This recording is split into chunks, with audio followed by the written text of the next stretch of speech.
Start. Hey guys, and welcome to Boomer Live once again. I think I'll just hand it over to Jaren from here on. As habit of starting by myself. Yeah, I mean it's all right. It's understandable. But yeah, hello guys, and once again, welcome to Boom 11 Football Live.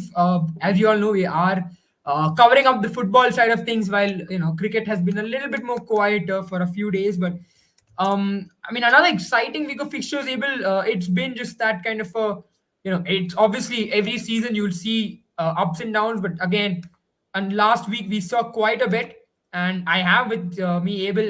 Let's get right onto it. Let's talk about. Let's start the match of. I mean, let's start the live away right away with Liverpool. The match that happened between Liverpool and Fulham. Very close one. You don't expect usually team like Fulham to push Liverpool to that brink, or even if it is a close encounter, what you usually expect is a low scoring one. But here it was 4-3, and it took the very last ounce of energy from Liverpool, and Yeah, it had to be Trent Alexander-Arnold in the 88th minute. Which, by the way, remind you, Cordova Reed had just about equalized in the 80th minute. So two celebrations, and Liverpool coming out with the top. And Bern Leno, remember, if you guys remember, he used to play for Arsenal once upon a time. His own goal, probably helping Liverpool as yeah. well, just about edge Fulham. But that's a very exciting one, wasn't it? Well, yeah, that was a classic Premier League thriller. If I have to sum it up by saying Yeah. one thing, but having said that, I'd say one of my favorite moments in that game was when I really saw Fulham fight back. That third goal when Bobby Di Cordova scored, I felt like okay, this is something which is going to really be an exciting game. It's going to be remembered, regardless of where the result goes. This game is going to be talked about for a while. What a contest that was! It was a Premier League classic to see the least. I would have ideally liked it to be 3-3 because I thought Fulham did an amazing job to lose that match because you're up against one of the best teams right now in the league. But it also showed another factor is that how fragile Liverpool's defense is.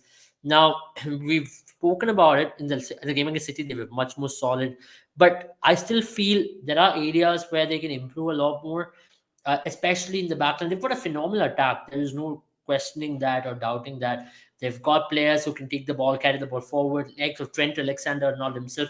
Two games, two clutch goals in the 80th, two dying moments of the game shows the character he's got. I mean, he's grown as a player, just from a defender to a fullback who carries the ball to a player who has been changing the game. Both off the ball work has been really gone up this season, especially with Alexander Arnold. Last season, he faced a lot of criticism, especially when it comes to his defensive work ethics and the way he was not putting his effort. So at least now he's become that player who's irreplaceable in this Liverpool team. Because last year people were talking about let's replace a Trent and we'll see how things go. But then let's be very honest, he's been irreplaceable asset so far. Oh yeah, I mean, absolutely. I mean, there were so many talks. I think we ourselves had a discussion about how Trent's defensive ability has really hurt Liverpool as a team, and they probably would look to replace him, or maybe. I mean, my suggestion to that problem was the fact that maybe you can play him higher up the pitch and play him as a left midfielder rather Yeah. than a left back. But today, I mean, this year he's turned it around. It's almost as if everyone who's doubted him were wrong. And I mean that kid is talented. Everyone knows the one thing about Trent Alexander-Arnold is he's always been a talented guy. He broke into the English national team at a very young age as well. So he is the man, and he's been the man for these moments for sure. But very important match for Liverpool as well, you would have to say, because considering the kind of tussle they're having, they're trying to redeem their season back, and they wanted that win. Also because we did speak about how Liverpool and Man City, that draw almost when the two teams kind of fell behind in that race behind Arsenal. But let's talk about Man City now that we have spoken about them. They obviously had the most important match, probably the most toughest, steepest challenge this week, this match day, and that was Tottenham. Tottenham has had a history of not giving anything away to the likes of to Pep's men. It's Before been that, I a should answer Tottenham thing. Kapil's question as well. Kapil will be back tomorrow for the overall preview of India versus South Africa. We'll be starting off with the cricket streams from this week. I can assure you that because India South Africa is very close, and we'd like to start that previews. And teams are traveling tonight, or I think already they're there. So we'll be starting out with that because that's a marquee series of the year. Yeah, absolutely. And it's such a interesting one as well, considering India's been gradually doing well when it comes to South Africa, almost in this test series last time. But I'm way more excited for the test series, guys. I'll be frank. I am a old school cricket fan. But coming back to the Premier League, coming back to football, let's talk about that particular match. Yeah, 3-3. We expected it's not going to be an easy one, but it was played at Etihad as well. Heung-min Son scores a brace, one for each team, a very generous one from him. But then I think the biggest one. Let's talk about the controversy right away. The referee, not playing advantage, almost letting Haaland. I mean, there was a foul by Kulusevski on Haaland, but the ball was with Grealish and advantage was not played. Manchester City players felt like, they could have had that opportunity. They could have just scored that fourth goal at that point in time, and that did not come their way. Haaland also got booked for protesting. It was a mess, wasn't it? But you would have to say, I mean, what was your take on it? You reckon? I know you'll have a certain amount of bias, but then everyone that I've heard has supported Manchester City's claim. And if I'm not wrong, the FA has also looked into it and they're looking to take action against the referee. Yeah, I mean, you don't associate the term robbery with Manchester City very often, but maybe for the first time or maybe for a very rarest of occasion, Manchester City was robbed off. I don't know what you would have scored that or not, but it's still question mark whether he would have scored. But he was through on goal, right? At the end of the day, if you're through on Yeah. goal, if you are just having the ball, that should have been given an advantage, in my opinion, because you've seen a lot more other advantages being played in the middle of the park. Now, how do you not call an advantage when a player is through on goal? That was a little bizarre, the decision for me. But then it is what it is. At Yeah. times, Premier League over the last 1 week has been, or just not Premier League, even Champions League, there have been a lot of questionable decisions. And every week you get some questionable decision in Premier League. I think you cannot make everybody happy, and some of the decisions can really cost teams big points. Now, takes me back once again to one of the games Tottenham was with Liverpool. Very similar to what happened last time, that time as well, when it comes to red card. But this time around, I don't know. Referees have been favoring Tottenham and very, very rarely, but it's working for them so far. And I'll give credit to Tottenham for the way they played. To be very honest, I mean, you can sit from another angle and say, okay, Manchester City, this, we might have to play a little more conservative because they are going to be the team who's going to take the bull by the horns. But under Andrea Postecoglou, they've been outstanding. I mean, let's just give it to them for the kind of effort they've been putting in every week. They've been a team which is transformed. Their mentality has shifted all of a sudden. And this guy is not the most well-renowned name in world of football. They've had some phenomenal managers in the last few years, likes of Pochettino himself, Jose Mourinho, likes of Antonio Conte. But then this particular guy was come from Celtic, an Australian lad.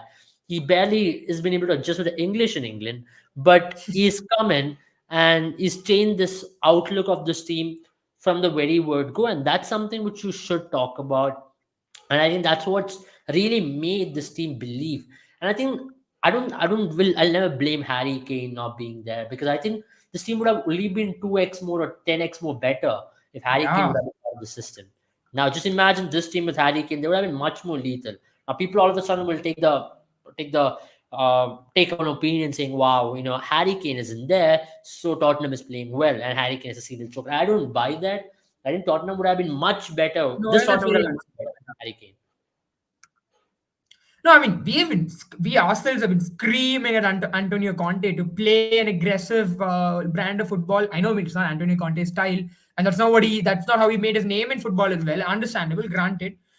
But we've been screaming to make sure that this team. We knew that this team has got attacking potency, and we knew that this team is not a team that should play defensively. And now that a manager who's uber aggressive is coming, teams have been taken by surprise. I mean, I remember this game where I think they were 10 men down, Tottenham, and they still kept attacking, which was unheard of, which is still unheard of in football. You just don't expect teams to be that attacking when it comes to 10 men down, because you have to play certain level of pragmatic football. You have lesser men on the pitch. But Ange Postecoglou said, mate, we may have 9 players there's 7 players in the field and we'll still look to score goals, and that's just brilliant, isn't it?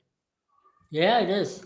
I mean, that's the shift of mentality I'm talking about. Sometimes that but one shift can really turn things around for you and the team. I mean, if even if they don't get success this season, but surely they will get it someday. And I think it's about not trusting this guy, giving him the right team he wants, and I'm sure he will pull it off. I mean, I see them as a genuine top four contender at this time, and until unless the injuries and something really drastically go wrong, I don't see anybody stopping this team, especially when it comes to not making a top four.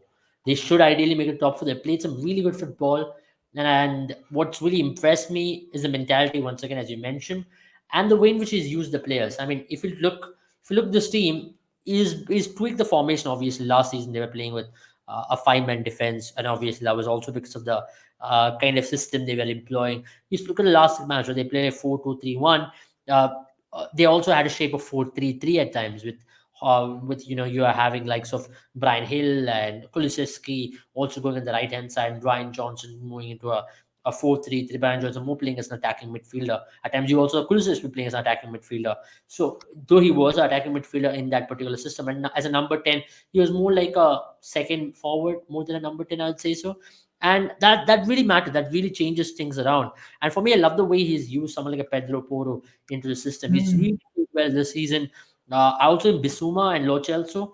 Lo Celso in the two games he's played so far, I mean, in the last two games especially, he's taken it to the next level. I mean, he's been outstanding as a footballer so far. I mean, post his injury recovery, he was struggling slightly. Even with Argentina, there were a lot of question marks. I think Lo Celso is so good. I mean, he's so underrated as a midfielder. Uh, I mean, he is one of the top class midfielders in Europe right now, and I personally think having someone like a Lo Celso in the midfield for this team is a blessing in disguise, because you also got players on the bench, like someone like Hoiberg can come in and do a job at times, and that really matters at the end of the day. If you got the players on the bench as well who's got the experience, and that's going to really turn this team around quite a lot. And I have a lot of hopes on Oliver Skip. I love the way how he's been used. He's not been integrated so far straight into the system, but he's been used in some crucial positions, and I think he's got a great ceiling limit, and that's what I'd like to see. Absolutely, I think you're right about that. Oliver Skip was always in the team, but you always, a team. I mean, managers have always looked at him as a background or a secondary or maybe a shift. I mean, change in player, but the way Postecoglou used him just seems like now Oliver Skip is feeling like he belongs in the Tottenham squad, which is a very good thing. I think that guy's always been there. He's always been in the background.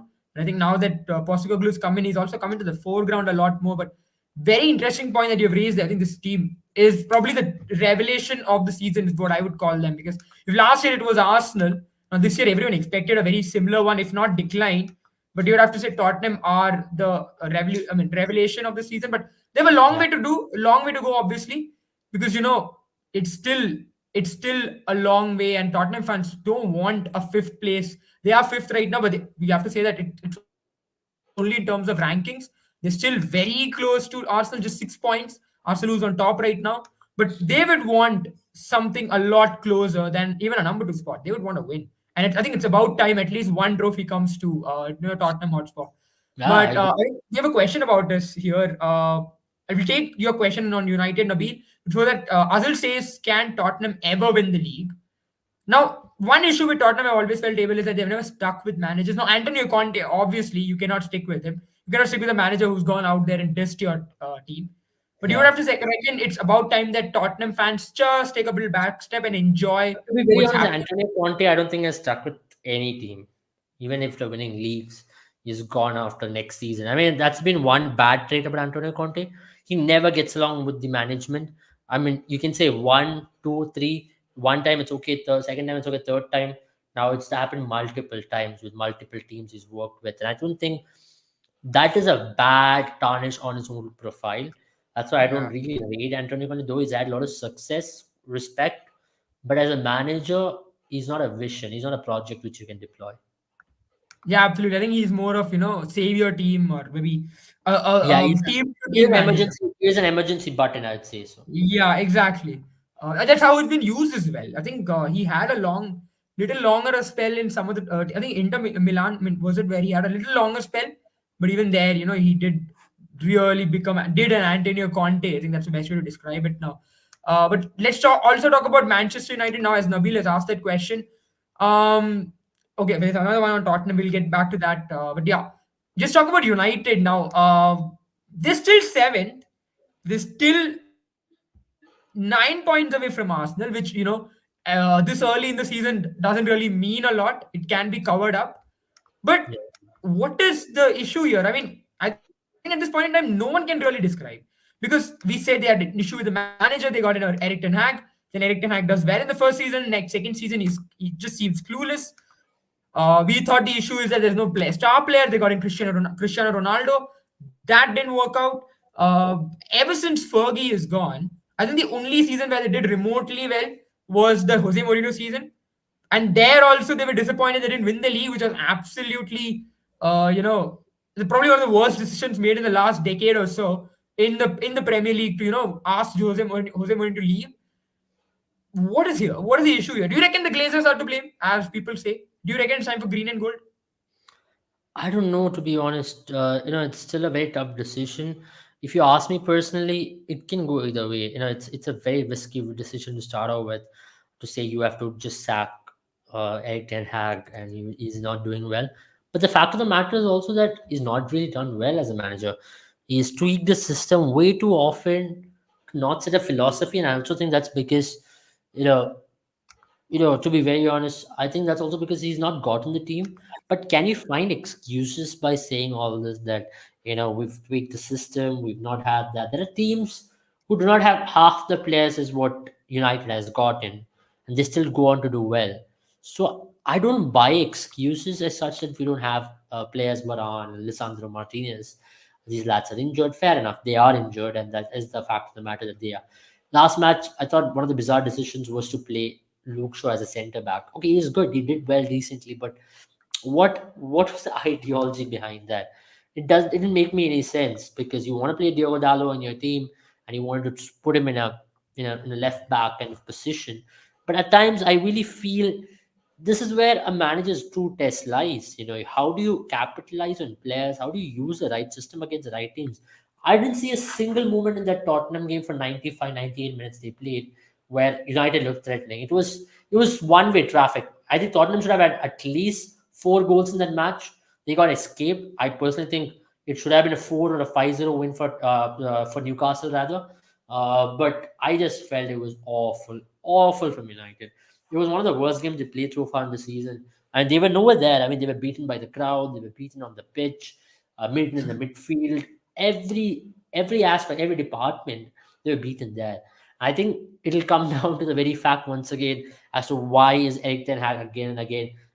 Given that extra bit of layering, okay, he's a manager, he's a man for the project, he's a man with tough decisions. I think it's about time you start questioning it, because it's way too long of a rope that he gets away Yeah. with. Yeah, absolutely. I mean, there's also. I mean, I can understand even if there's a method to the madness, but it just seems like there is no method either. It just seems like these decisions are coming out of the blue. At this point in time, it just seems like there's no hope for Man United, and I think wherever I go, if I hear someone is a Man United fan, I just feel bad for them because it just seems like there's no light at the end of the tunnel. And Eric Ten Hag, we all thought in the last season that Eric Ten Hag is going to be the light at the end of the tunnel, but he also is. He just seems out to be another mirage.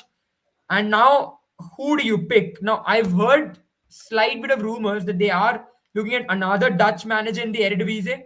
I think the manager of PSV, if I'm not wrong, is the one they're looking at. But that is obviously, as of now, it's obviously a rumor. It's still far out. But you never know which way United go, because I think if this season, for me personally, I don't want a manager to be shifted in the middle of the season. We all know the kind of chaos that can do, because we saw what happened to Chelsea. If you probably have to stick with him this season, but if this season you don't see him bring something out, or if you don't see light at the end of the tunnel, I Yeah. think it's time Man United look a different way, and I think no one would blame them either. There's a question by Kapil Verma about West Ham United winning the championship. I don't Well, understand. EPL, I don't know about West Ham in the EPL, but they're doing a very good job in European competitions. Conference League, Yeah, they're doing yeah. it. I think they are the second most in terms of tied with Real Madrid with the most number of wins in a calendar year. 21 odd is what I'm not wrong. The last 1 year.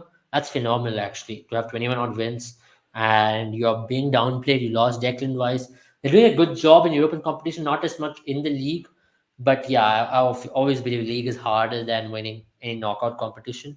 Of And course. in league, you have to be really good over a consistent period of time, and that's where your real test lies. Obviously, Champions League is not, or European competition is not a cakewalk. A lot of teams would say, a lot of teams dream of winning that, and it's not been easy.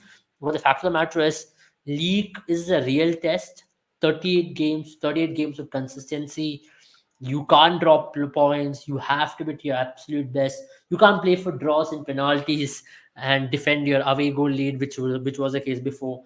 You have to be really good, and you don't get that second chance as well, which you get in knockouts in football. It's about being good on that day, and that's why league is always harder. And Champions I mean, League, not just on that day, is it? It's being good throughout the year, and that's the tougher part. exactly. I'm just saying that, in Yeah, Champions League, at least you get that second leg to come back and win. And if you're like 3-0 down, of it's course, a of course, of combination of course. 180 minutes rather than that 90 minutes. But league is always harder. And I think a good league team should always get equal amount of respect or more respect than a team which win Champions League. Because that's not been the case recent past. A lot of teams have gone beyond Champions League. There's no harm in doing that. So, but the fact of the matter is, teams who win the league should get equal amount of respect. And I don't think winning the Champions League should be the benchmark. But obviously, it gives you that accreditation as the best team in Europe for sure. But if you won the league and if you miss out on Champions League, it should not make you feel any lesser. Yeah, absolutely. I mean, you're right about one thing. You have to be good throughout the year, and we've seen so many times in cup football in general, not just Champions League. Obviously, I understand. I mean, we all know what the reason why Champions League you get that accreditation of being the best player in the, I mean, best club in the in Europe, because that tournament is played by the best teams in the tournament, and you can't obviously expect it to be a league because teams have other leagues to play, and also until unless Perez realizes his dream of a Super League, not going to really see that happen for sure. But having said that, now let's move on to, I think, another very interesting question here now. Michael Andrews says Village or Tottenham who has played better. Now, I'm assuming is hinting at Villa. Aston Village, Villa is what I'm best in, assuming. Is it Aston Villa you mean, Michael Andrew? But yeah, I mean, just talk about Michael. I mean, let's talk about Aston Villa. I While think so. I think I'm exactly, supposed to always talk about some yeah, even peasantry. I'm supposing the same. So yeah, I mean, we all spoke about Aston Villa in a very bright manner, and they have played very good football. But against Brighton, I mean, against Bournemouth rather, they almost let it flip when Dominic Solanke, made it 2-1 in the 52nd minute after Anton Semenyo, scored in broke the uh, 0-0 mark by scoring in the 10th minute, before after which Leon Bailey equalized. But for a long time, it felt like Bournemouth might just sneak this under the nose of Aston Villa. Till the 90th minute, Ollie Watkins, who's been one of the best, strikers, one of the most upcoming strikers in the league, equalized it, made it 2-2. But you reckon, obviously, Bournemouth would feel a lot better about taking 1 point away in I against think Aston Villa, it's a because missed they are opportunity the for most. Villa, in my opinion. I thought that was a game they should have gotten 3 points. That would have really helped the run even in top four contentions. But that missing out on that would have really made them feel bad because they would have surpassed City and they would have been number three rather, number two, very close, number three rather, on equal points with Liverpool. But having said that, they'd feel very bad about that, to be honest, because that's a game Yeah. they should have capitalized. But nonetheless, it is what it is. They still have a lot of games to go. But for me, in my opinion, Aston Villa for me is a team to talk about more than Tottenham because I still think Tottenham has got the team. But it's not going to be easy for them here on. They're going to be playing City and Arsenal back to back in 2 game days. So that is going to be a big challenge because if you can cross that big challenge with some points, massive up. But other than that, this is where they might just fall off the cliff as well. So this is for me the challenge for them to watch out for. Because as we talk about, for me, one of the most interesting players for this year's, the Villa team, uh, he's been phenomenal for me to say the least. but is Ollie Watkins. The way in which he's always done that, but also having Leon Bailey and Zaniolo up top, they've done well. And Unit Elements, I mean, how are we missing out on him? I mean, finally, after all things which has gone in Leicester, he's come into this team, he's fit in beautifully, and he's really helped this team to go ahead. And I think having that strong defensive lineup as well has really helped this team. But Villa, the challenge lies ahead now. I mean, they've crossed the first 14 games without a lot of hiccups. Looks good, but City, Arsenal, back-to-back weeks, can they cross that and stay put? And at the same time, they're also playing in cup competitions as well. So they're going to play in conference leagues. Yeah. They're going to be playing in FA Cups. So it's not going to be easy because they want to compete there. Because West Ham got a trophy, so they know that they'll have to stay put. But remember, Villa is a team with a lot of history. It's not a team which has come overnight, right? It's a team with a lot of history. It's a team which has done well over Yeah. the years. So that's one thing which they'll have behind their mind. Absolutely, and also you would have to say that this team was once upon a time a very formidable opponent to face, and they had a fallout as well. But let's move on to Spain now. When we spoke about Premier League in a long time, but there's some interesting stories coming out of Spain as well. We haven't spoken about it, La Liga, in some time, and we always speak about the three big teams: Real Madrid, Barcelona, and Atletico Madrid. They've always been the most challenging. I think I'll just take this comment from Priyanka before you move on.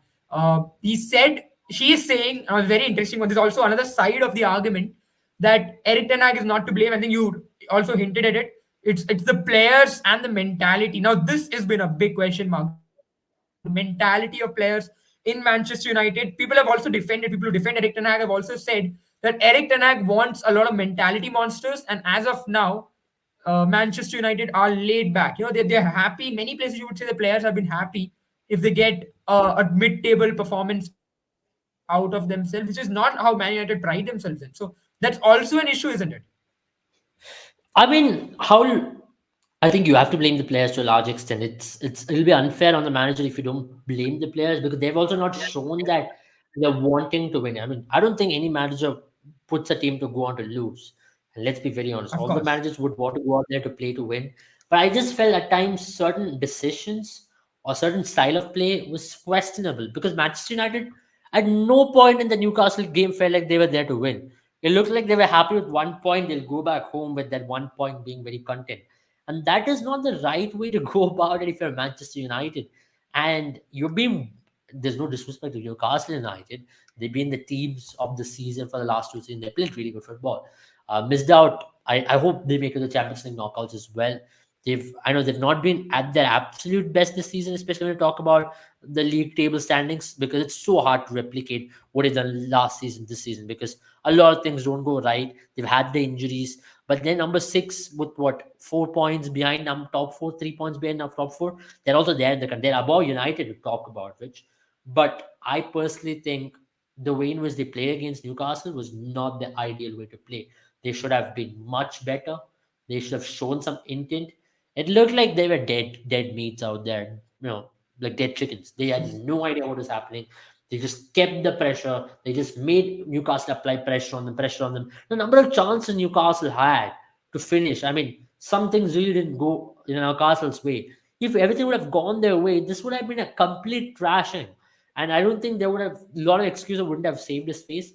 I think for this season, you have to stick with Eric Ten Hag. Let's see how they finish. I still think it's a long season ahead. A lot of things can still change. They can pick up from here on, go on in a run, because the gap between the top 8 or top 7 teams is still very narrow. It's not big, so you can catch up. You can look at idealistic possibility of where you want to end up being. Remember, they still are.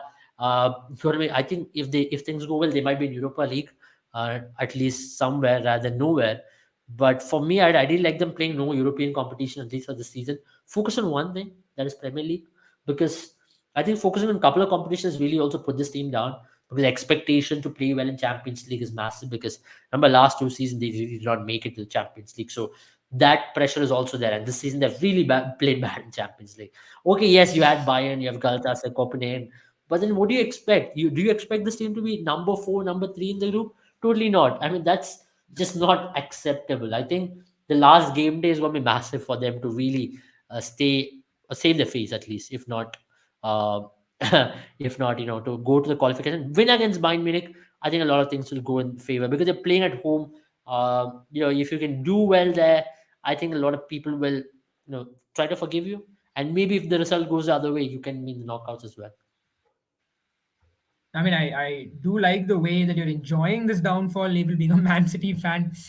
You can't talk about it without smiling. And I mean, what do you think of De Gea going to Newcastle?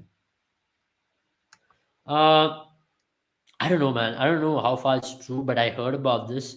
But I think it's a good move because Oli Pop being carried off from the pitch that day did not look good. I think it's a long term injury. They'll have to get someone, and I don't see anybody very good in the market.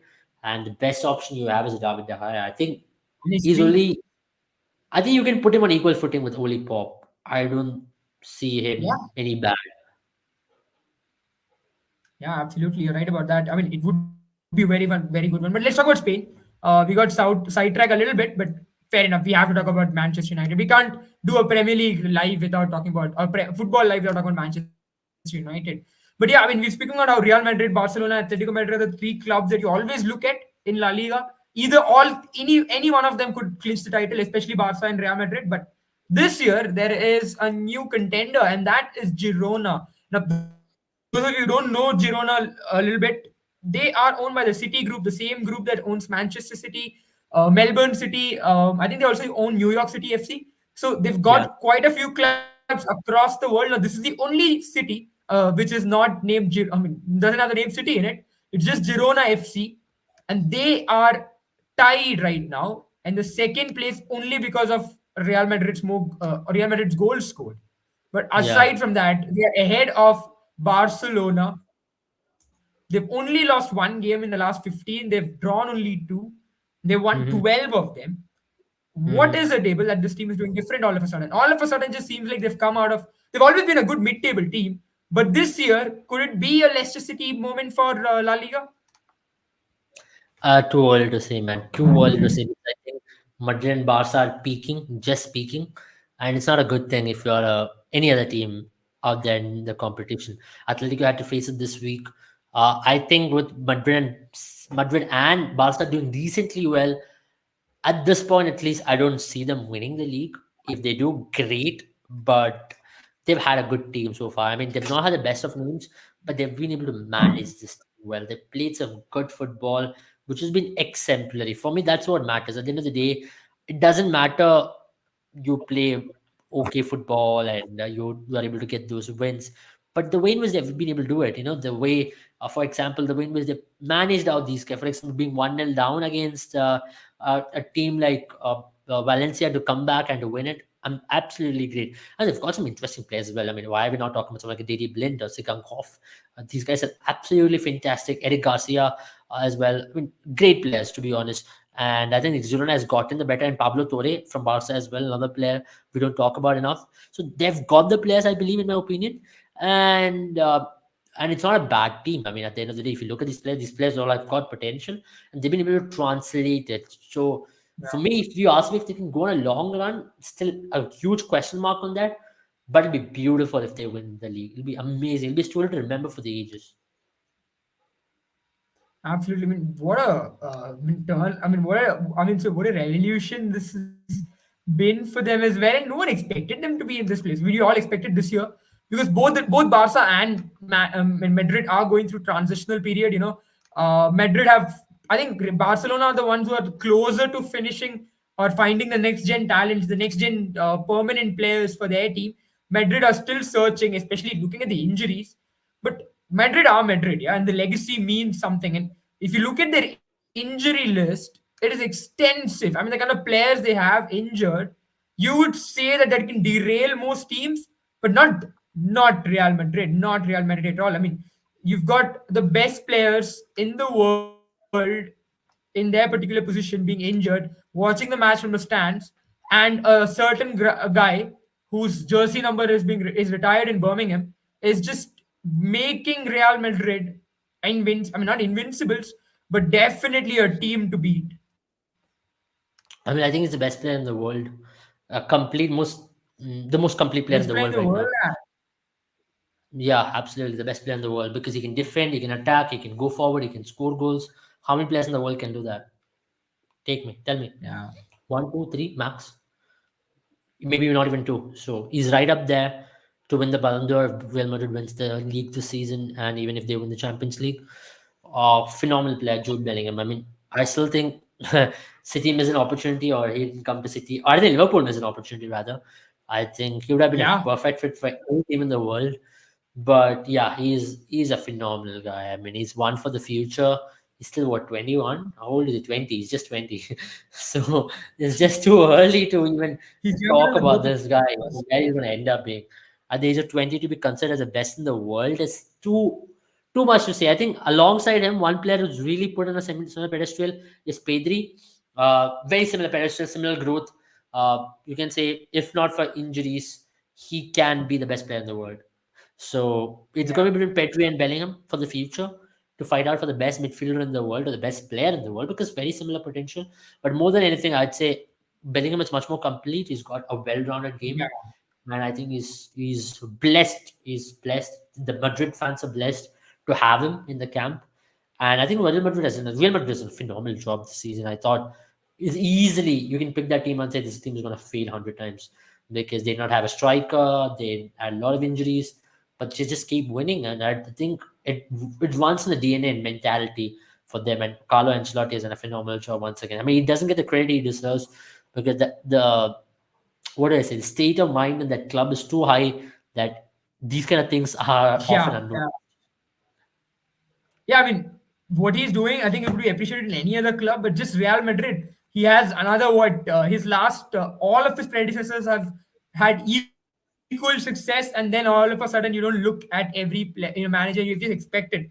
And if you don't perform, is when the news media, I think, is when the media starts talking about you. And I think that's the thing about a Real Madrid position as well, isn't it? If the media isn't talking about you, if the people aren't talking about you as a manager in Real Madrid, you're doing a good job. That's what the job demands, isn't it? Uh, I think yes, it is what it is, but I don't think he's going to continue after the season as well.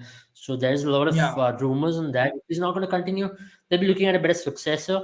I thought it was going to be Nagelsmann, but Nagelsmann took up Germany job, so it's not definitely Nagelsmann because he's got Euros, he's got World Cup to prepare, so definitely not him. But also depends on his performance in Euros as to how he's going to continue. But I still think his project is still the end of the World Cup.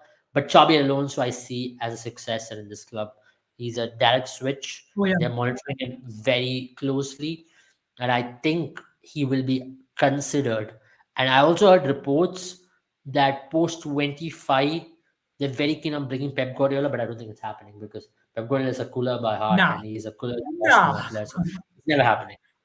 Yeah, yeah. I mean, I think if that happens, it'll be a bigger. I mean, probably the heartbreak that happened under Pep's captaincy of Luis Figo going to Real Madrid. I think it'll hurt Barcelona ultras just as much, or if not even more, to see Pep managing Real Madrid.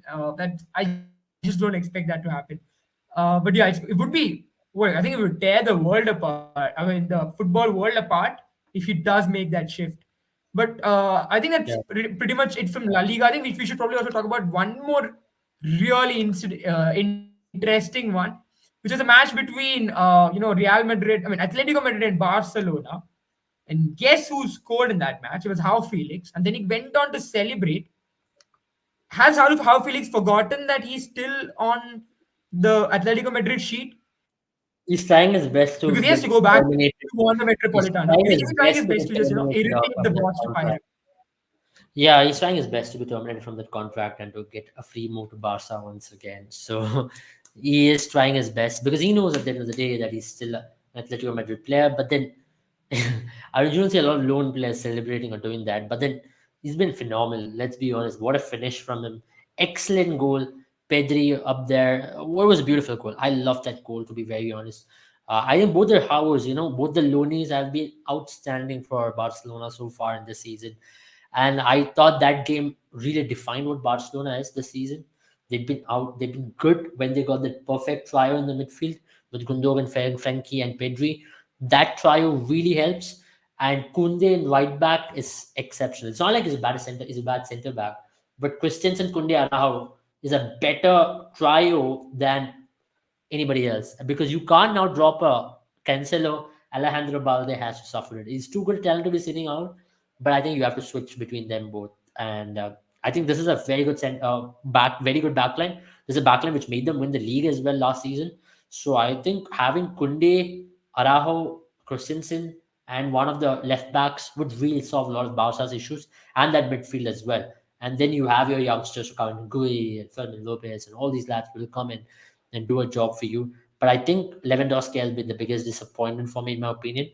And ideally, so Victor Roque should be in Barcelona colours by the end of the uh, transfer window in January, and he will do a good job, is what I believe.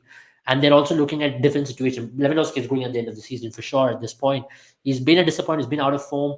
I it's what 36 now, and you should understand that not a lot of players get the longevity when you're there in the top level football. You will lose it. Yeah. And Lewandowski has performed extremely well over the last 10 years or so. He's really put in a hard yard there. But unfortunately, he's not been able to translate it like what he did last season. And that's been the only issue. I think Ferran should start more often as a striker, or Barca should start Victor Roque the moment he arrives. Yeah, I think you're definitely. I mean, everyone knew it's not going to be as long. I think it was physically impossible for him to play at the same level he did at Bayern because he played in his prime in Bayern, and that's pretty much understandable as well. You would have to say, but I think that's pretty much it from La Liga as well. So now, I mean, just let's look at this right now. I mean, look at the league right now, and what I mean, how do you expect this league to go ahead from here on? I mean, where do you think the three teams are going to end up? Because I think Atletico Madrid are also performing a lot better than they did last season. So for me, at this point in time, you would still expect someone like Girona to just a bit fall away towards the end because Yeah, you also have squad depth come into question in league matches, which is something we spoke about. When we're comparing league and cup matches, but Barca, yeah, Atletico, and Real Madrid, they're very closely tied. Right now, Real Madrid are slightly running away with it with 4 points lead over Barcelona and 7 points lead over Atletico Madrid. Girona is the only team yeah. that is actually competing with them. But you reckon Real Madrid will be able to continue this domination for long enough to win their La Liga title this year? It's too early to tell, but I still, what don't is your know, initial man. I mean, instinct? Yeah? it's early days, but I think it's a couple of games. I think 4 points lead is a substantial lead at this point. If you talk about in the competition, because this competition will be very tight, so you'd want to at least, have at least a 3 point lead if you want to catch up, or two at max. 4 point lead in a league like La Liga is substantial in my opinion, because in Premier League I still think 4 points is not good enough because funny things happen in Premier League, but in La Liga I think that's substantial so far. And if until unless something drastically goes wrong, I think Real Madrid should be able to milk this well and good because they've had injuries and they've been able to do this so far. I think once all the players return, they'll be able to do much better. But Barcelona will know that they'll have a game against Madrid, so they'll have to win that, and at the same time hope that Madrid loses or draws or drops points somewhere, which is possible. 26, 23, 23 more games to go. That's a long time, isn't it? So 23 games, it's easy to lose drop points in 4 5 games. But at the same time, teams from the back also should have to realize that you can't afford to drop points as well. You'd hope the opposition team drops points, but at the same time you should keep the consistency. So Barca will know that they'll have to not let away this draws happen, because it's not the losses which has hurt them. Obviously, the loss because Madrid was hurt, will hurt them, because that was a game which they should have at least taken 1 point, not get nothing out of it, because that was a 1-0 lead which Barca tried to maintain and they just lost it from there. But some of the games, some other games which they drop points, that really hurt them at the end of the day. Because for me, that's what's going to really decide where it's going to go. Because I remember the game was Vallecano they played a couple of weeks ago. That was awful. That was some bad performance from Barcelona there. I think that's where they'll have to really be careful not to drop points, especially away from home. Remember the next match against Girona. This is an opportunity for them to catch up. You know, push Girona down a little Isn't it? bit, and Not going to be easy. yeah, they're playing not going to be easy. So, but it's at I'm saying home it's not once going to be again, so easy. they'll have to. Yeah, it's not going to be easy, but you'll have to win if Yeah, you have yeah. to maintain. If you have to compete, you'll have to defeat the best teams, and you're playing at home is a big advantage for you, and that's where Barcelona will have to be at their absolute best. Yeah, I mean, let's move on to Germany, then Bundesliga quickly. One story obviously coming out of there is Bayer Leverkusen. They are having a 3 point lead right now with 13 match days gone. over Bayern Munich. They have, of course, Bayern Munich have one more game in hand, but Xabi Alonso, we already mentioned him once in the live as probably the potential successor of Carlo Ancelotti. But what a manager he's turned out to be, and he's made this team. They've got some good players in as well. I mean, obviously they've got Florian Ritz, someone who's really looked, who's probably going to have a bright future ahead in the next window. If not, then towards the end of the season, Alex Grimaldo, Jeremy Frimpong. So there are a lot of young players there, and there's also Granit Xhaka. I think his inclusion has really given his career a breath of fresh new air. Fresh air, because in Arsenal, you felt like his role was being slightly diminished, especially after Arteta came in, and the fans were also slightly were turning against him.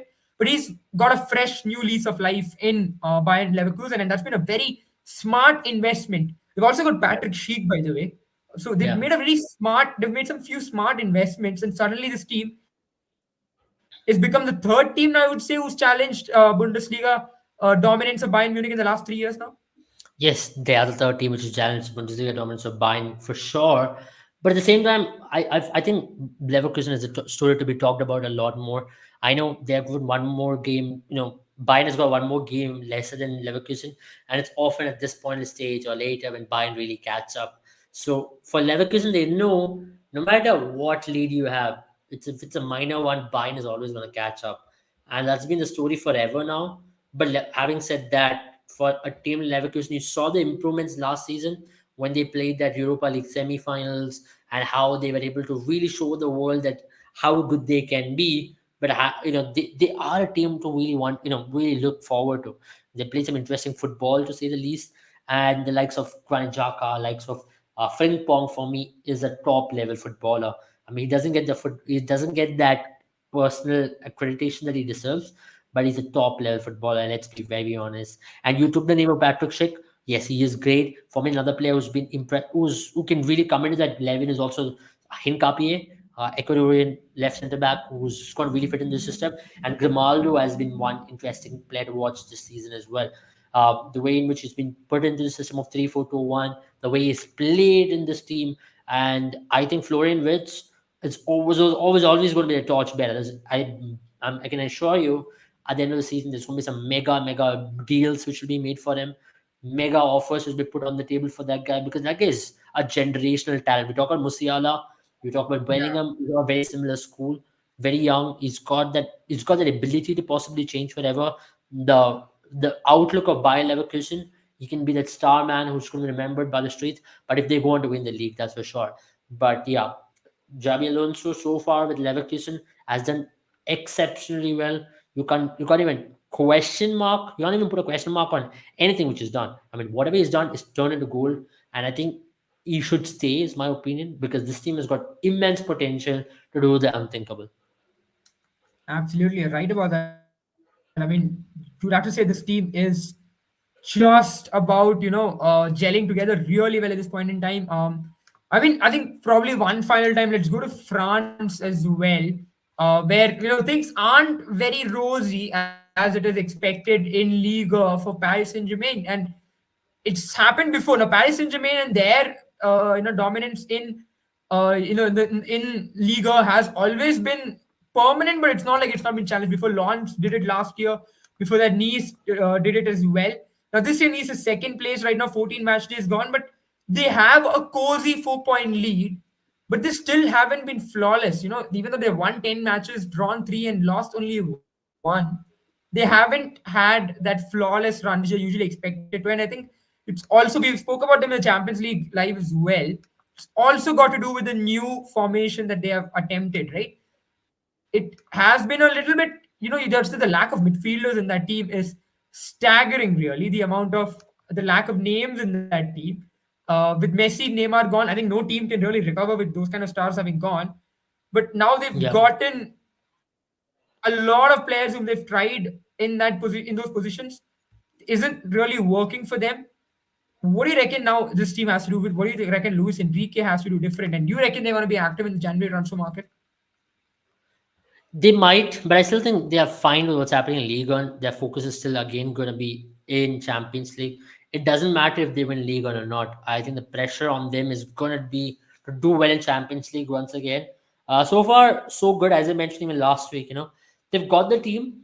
It's not a bad team at all because if you compare it with the last season team, I thought they lacked a depth. Zaire Emery's grown as a midfielder has really helped them, and I think he's a serious talent to watch out for in the future as well. Zaire Emery, alongside this team, the way in which they played their football, that's been most impressive for me. They've not played bad football. I mean, they've gotten those results. Though at times they've looked bad because of certain decision making, but more often than not, they're looking much better than how they used to play before. Actually, having someone like Anugarte in the midfield has been a stellar deal for them. He's very solid in the middle of the park.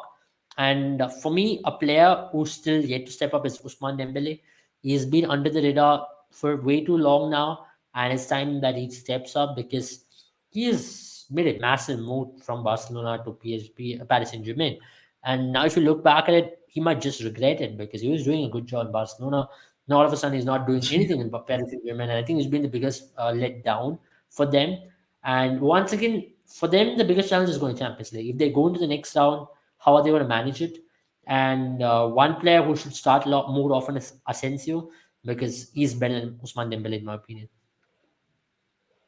Yeah, absolutely. I think I know Asensio's been slightly fallen back for sure in the recent years, but he's still got talent and he's also proved himself on the stage.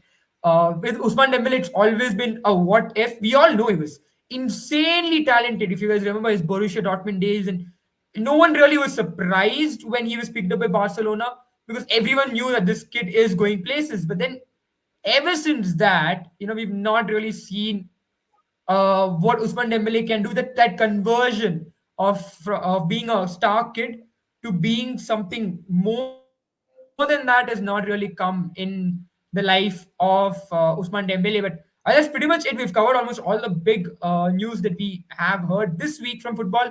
Thank you so much, guys, for joining us, and we'll be back again soon with footballing action. And remember, guys, as Abel rightly mentioned, cricket is also going to start picking up. There are a lot more exciting matches going on. This Pakistan Australia series coming up, which everyone is excited for. World number one test team in Pakistan is going to play against Australia, and also India is going to be facing a steep challenge in South Africa.